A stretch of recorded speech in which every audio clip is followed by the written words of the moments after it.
You, finding life rather dull, dreaming again of exotic places, wishing you were somewhere else? We offer you escape.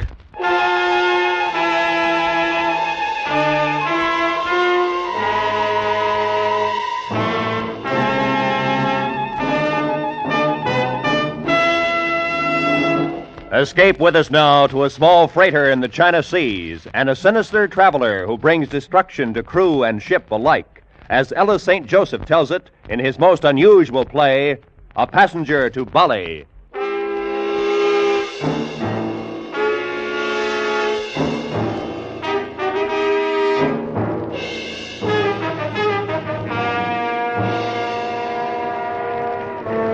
Step lively, you bleeders. Let's clear this ruddy port. The papers in my pocket read Steamship Roundabout, 9,000 tons, British registry. Master and owner, Captain English. Stamped across the face was the clearance of Port Authority. I'd be glad to see the last of Shanghai, its smell and its waterfront filth. Cargoes had been scarce. Now, with our hold filled for the first time in months, I didn't want to waste time. I wanted to get underway before morning. Mr. Slaughter! Aye, Captain. Would you step up here to the bridge, mister? Aye, sir.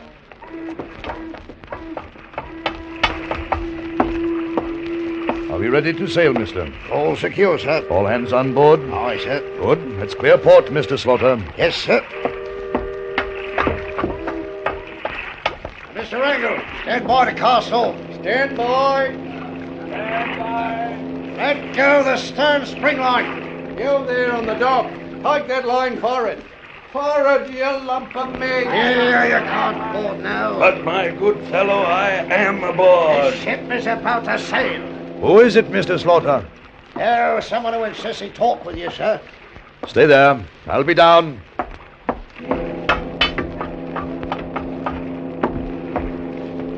Well, what is it?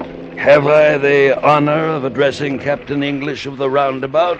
I am Captain English. Allow me to introduce myself, Captain. I am the Reverend Walks, a missionary bound for Bali. What can I do for you? You can offer me your hand? Come to your point, Mr. Walks. We're about to sail. I am told your boat puts in at Butte along the port of Bali. Is that correct? Yes. Good. Here you will find my passport and papers of identification. If the papers and myself shall meet with your approval, we can settle the matter of money, and I shall sail with you tonight. You've been misinformed, Mr. Walks. The Roundabout is a trading steamer. We've no accommodations for passengers. You'll find I need little. I'm sorry, but it's impossible. Good night, sir. Name your price. What's that? The customary fare from Shanghai to Bali is $100. I'll double it. Sorry. Don't tell me there isn't room in your cash box for $200. That's a lot of money, Mr. Walks. Think of the reward for bringing grace to the pagan Balinese. Let me see your papers. Well, your passport seems to be in order. A photograph. You. And the money, Captain English. The money is also interesting. Is it not? Where is your luggage, Mr. Walks? On the dock. 2 cases of Bibles. I'll see to them. Mr. Slaughter, take Mr. Walks forward. And tell Mr. Wrangle to get the luggage aboard. Aye, sir. Thank you, Captain English. You won't regret your choice. And now, if you'll just lead the way, Mr. Slaughter. I watched him walk away, his monstrous bulk shadowing grotesquely in the foggy half-light, his great bull neck creasing into massive shoulders, his shaggy black hair wild and unkempt. I didn't like this man, this missionary, strange in his ways and manners. Yet I found myself thinking that, after all, he was a man of God. Perhaps later I would come to understand him. The fog was thicker now. I shook myself free of the depression I felt. Mr. Wrangle! I can. Prepare to cast off. We sail immediately. It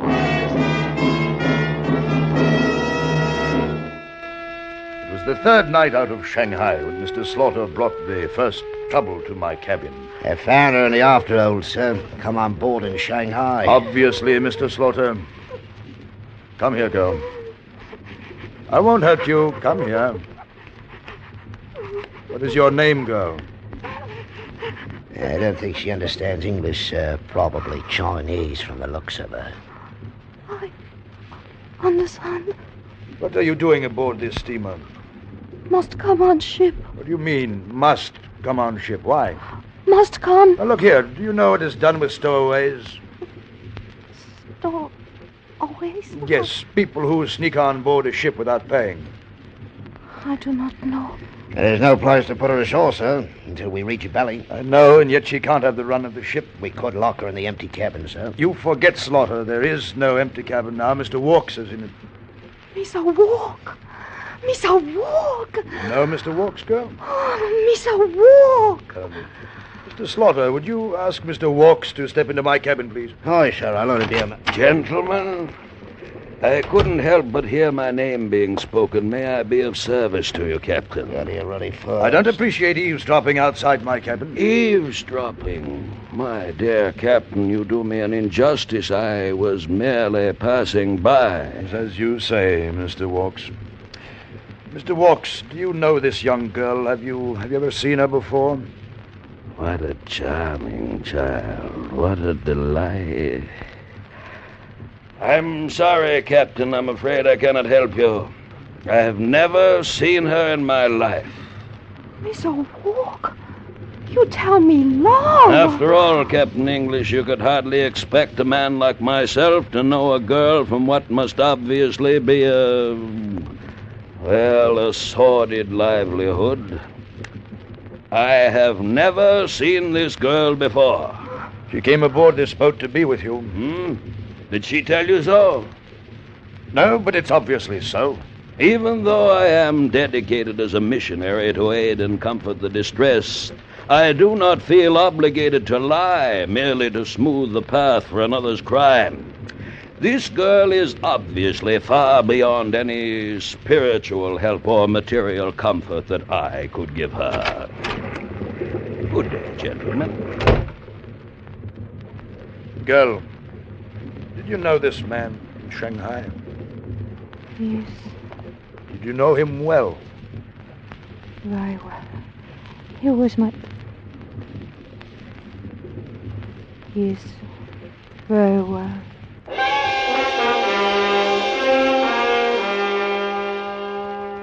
Slaughter and I talked with the girl for a long while, but we could learn nothing further. After more questions, useless ones, I had the first mate take her forward, feed her, find her a bed. I would talk with Mr. Walks in the morning.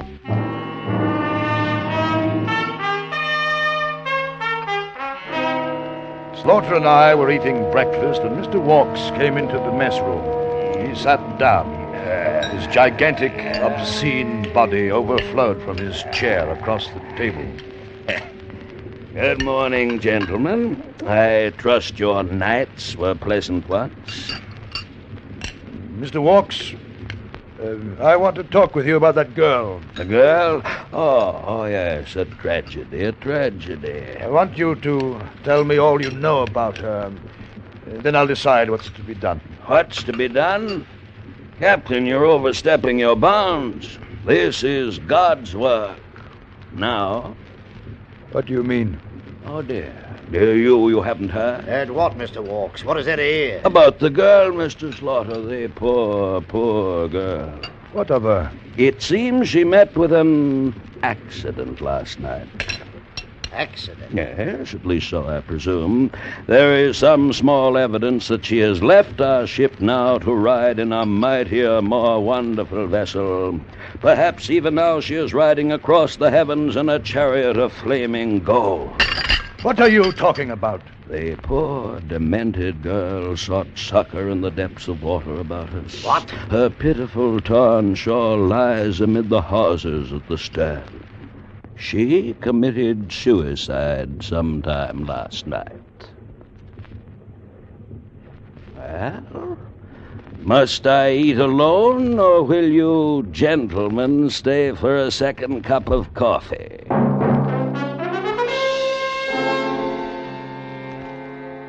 In my own mind, I knew what had happened, and I'm sure Slaughter did. I felt certain Walks had killed her and thrown her overboard. But there was nothing I could do. 4 days later, we dropped anchor in the harbor of Bulalong. The ship's officers and I were anxious to get our cargo unloaded and to know that we were rid of Mr. Walks. I was in my cabin going through the routine of bills of lading and ship's papers with the port officer, Mr. Matsis, new at the job and overcautious. About your passenger. He is a missionary? Yes, he came aboard in Shanghai. Captain, since there have been certain changes in Bali, we now have no need of such a person. This man's name is what? Walks, the Reverend Mr. Walks. You do not usually carry passengers, Captain? No, we don't. Could I speak with this man? Yes, of course. Merely a formality. Of course, I'll have the mess boy locate him. Be only a minute. Captain English? Oh, I was looking for you, Mr. Walks. For you. The port officer would like to see me. I overheard. But first, let me give you this. $200. What's this for? The use of a lifeboat. What are you talking about? A lifeboat, Captain. I need one to get ashore. You wouldn't have me swim. The port officer wants to talk with you. Come along. Wait, Captain. Walks, I'm as anxious to have you off my boat as you are to leave. You can only go ashore in the proper way at the proper time. This is your last chance. Yours as well as mine. Let me go ashore now and take the consequences. You'll search the four corners of the globe looking for this minute. Don't let it slip through your fingers. There's an eternity in it.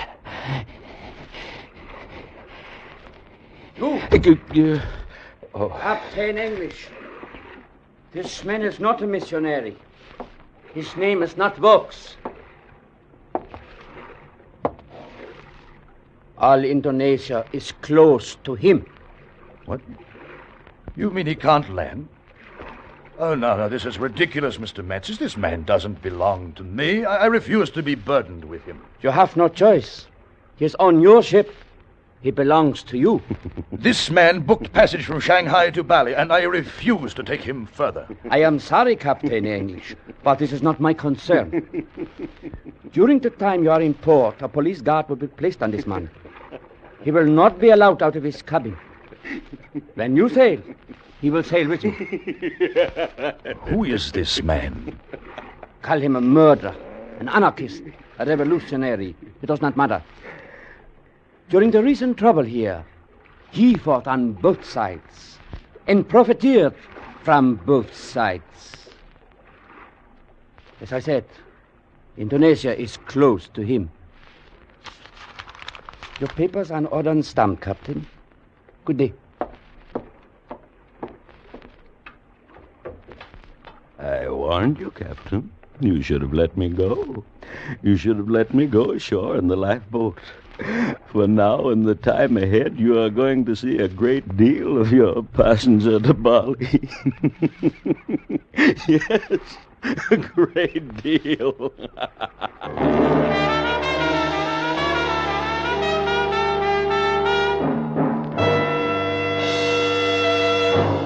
Escape under the direction of Norman MacDonald is bringing you Ella St. Joseph's great play, A Passenger to Bali.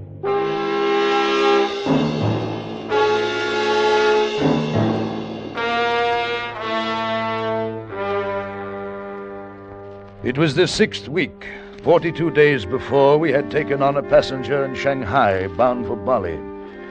3 days after he boarded the ship, he had murdered a young girl, a stowaway.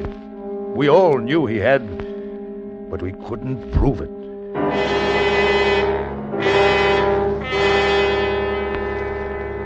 Now we were anchored outside the harbor of Bangkok. I was in the deck house, and Mr. Slaughter rapped on the door. Well, Captain, what's the news? Bad, I'm afraid. Walks hasn't been refused again. Again, just as he was in Makassar and Lembang and Batavia. The same words, the same reasons as in Bali.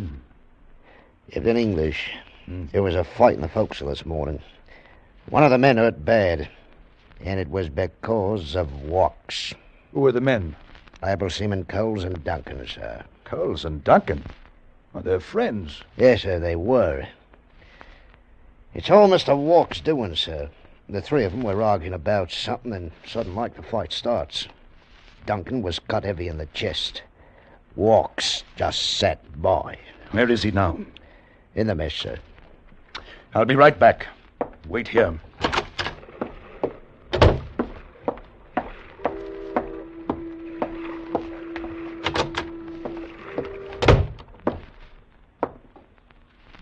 Mr. Walks. Mr. Walks! Oh, Captain English, I didn't hear you come in. I was reading. The Bible, as a matter of fact.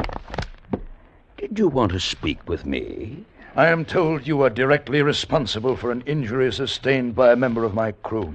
Oh, yes, that tragic episode between Duncan and Coles. I'd almost forgotten. I could have you put in irons. For what reason? I did nothing. The men were discussing religion, and I was simply pointing out certain points to each. They went at each other with knives. Like children in the fever of the moment. Was there something else you wanted, Captain? Mr. Walks, Well? No.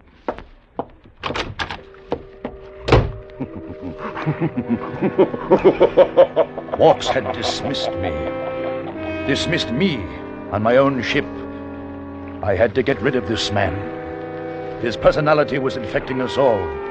In the past month, he had come to order about the lesser members of the crew. He had his meals served whenever and wherever he wished. He drank liquor from my own locker. As I watched the harbor traffic of Bangkok, I knew there was only one thing to do. Mr. Slaughter! Aye, sir. We will weigh anchor. How do we shape our course, sir? Southeast by east, 3/4 south. Aye, sir, southeast. Well, that's Shanghai, Captain. Yes, Mr. Slaughter, that's Shanghai.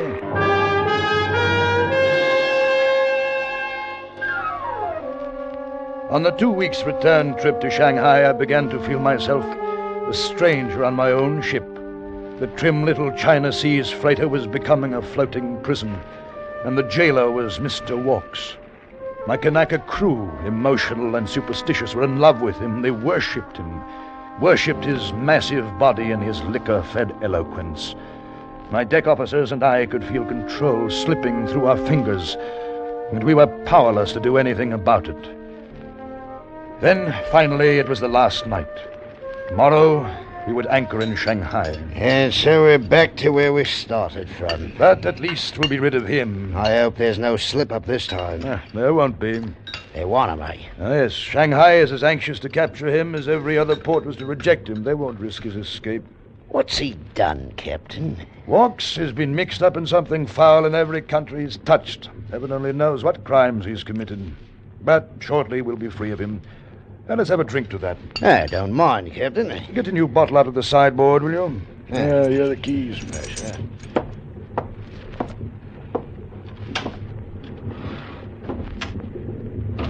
Good, just put it here. Oh, and 2 glasses. You should make it 3 glasses.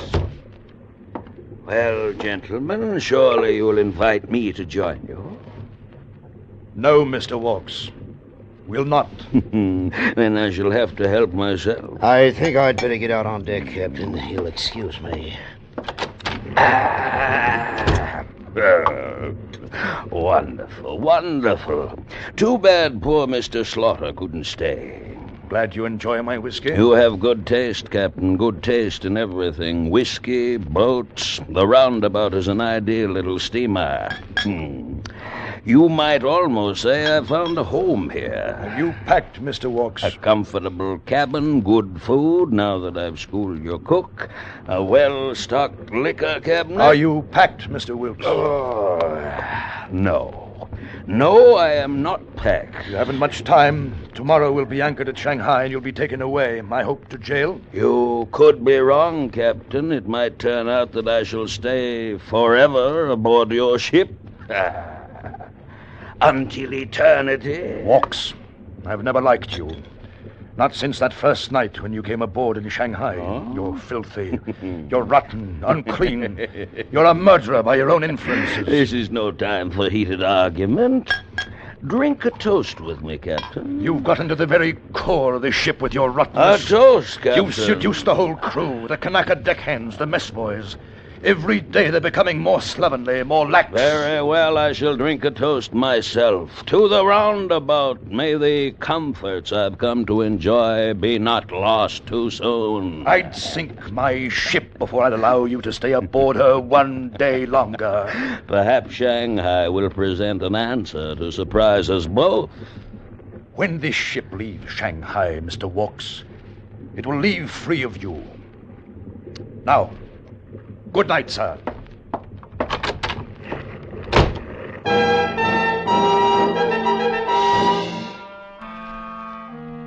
It was in the sweltering noon of the next day that Mr. Chisholm, the British consul at Shanghai, was seated in my cabin, a long drink in his thin hands. Captain, the Chinese port authorities have told me of your predicament. I am to handle it in my own way, according to their instructions. I don't understand. Well, it's extremely simple. In every spot, every port, every town in which this man sets foot, some sort of trouble's broken out. Oh, I know this, sir. I cannot be sure this man is responsible, but, well, after all, the law of averages... Look, Mr. Chisholm, I want this man off my hands. How soon can you arrange this? I am afraid I didn't make myself clear. Shanghai does not want him. Neither does the British consulate. But this man is a criminal. Oh, Mr. Walks would certainly be arrested the moment he set foot on land, but he'll not be given that opportunity. Now, look, Mr. Chisholm, you've got to take that man ashore. Oh, I'm afraid your now famous passenger is a man without a country. Am I expected to sail him around the world the rest of my days? I'm sorry, Captain English. I'm sorry. You will depart at your earliest convenience. Good day, sir.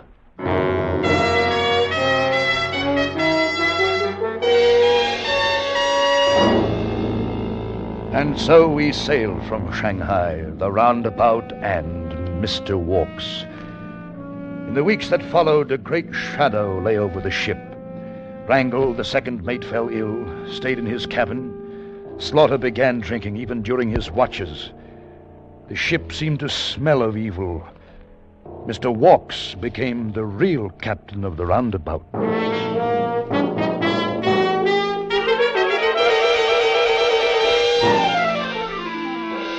Then, sweeping in from the edges of the China Sea, came an even more destructive power, typhoon.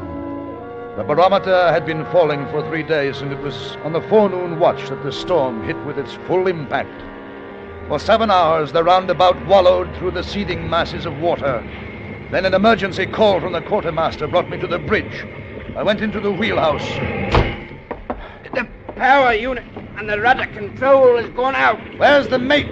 Went out, sir. Trying to correct the trouble.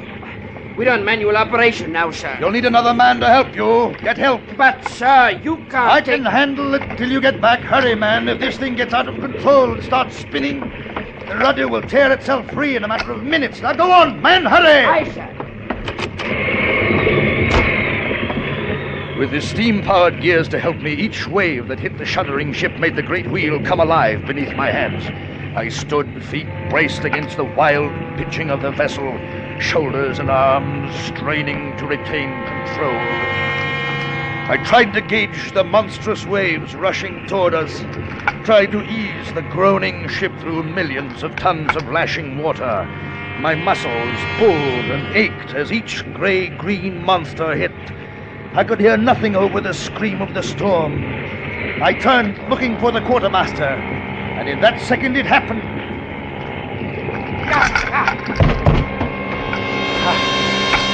I had been flung off the wheel like a marionette, and now it spun free, spinning one way and then the other with each roll of the ship. I tried to get to my feet, but my leg was twisted under me. My ship! What have you done to my ship? Walks!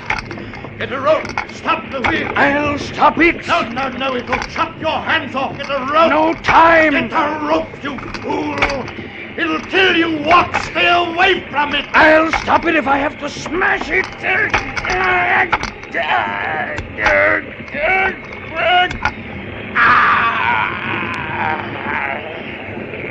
You've done it! You've got the wheel on your back! I've got more than the wheel.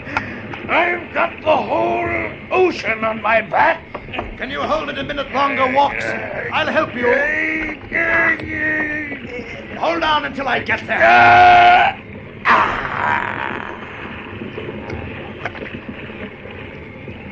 Never mind, Captain. It will not be necessary. What? What did you say? The rudder has just snapped. I'm holding nothing.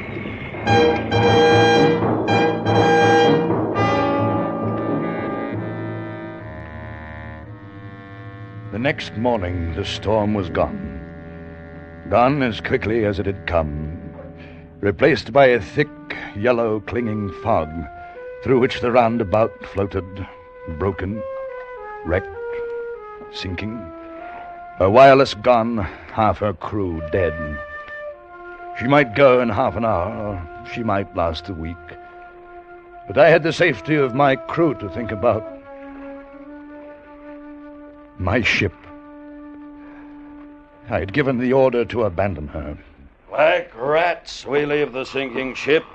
Leave room for me up forward. I have need to stretch my legs. You won't be with us this trip, Mr. Walks. My luggage is not aboard the lifeboat.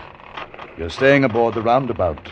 I've left you a sextant. There's plenty of food and liquor, even enough for you. I'm not going. No, you're not going. The ship is yours now. Do with her what you want. But that's murder. You're murdering me. I have no idea how soon the ship will sink, or even if she will. You may be picked up today, or tomorrow, or you may float here for years. Captain English, we Stay where you are. But look, this Captain, gun can speak even above your voice, Walks. This is for the last time. Goodbye, Mr. Walks. Wait, Captain. Hey, it's not man's province to judge. No creature under your wings should be left to die. Cast Without loose, Mr. mercy. Slaughter. All right, Without men. compassion. I Without... All right, then. Row, you fools. Row. Even now you may not have seen the last of me. Row.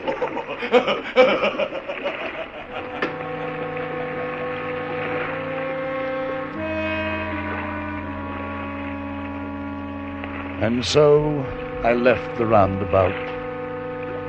I left everything I owned. Everything except my freedom. The roundabout grew dimmer in the fog, and the figure of a man, standing well forward in the bow of an empty ship, was the last thing I could see before the fog closed in.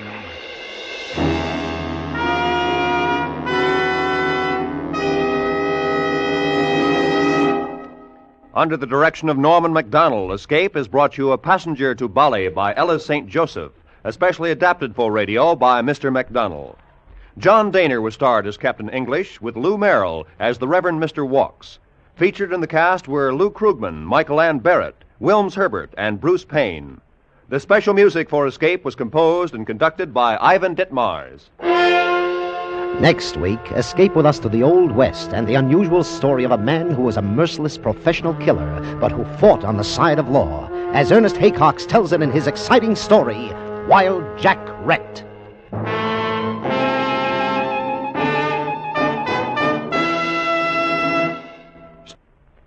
This is Roy Rowan speaking.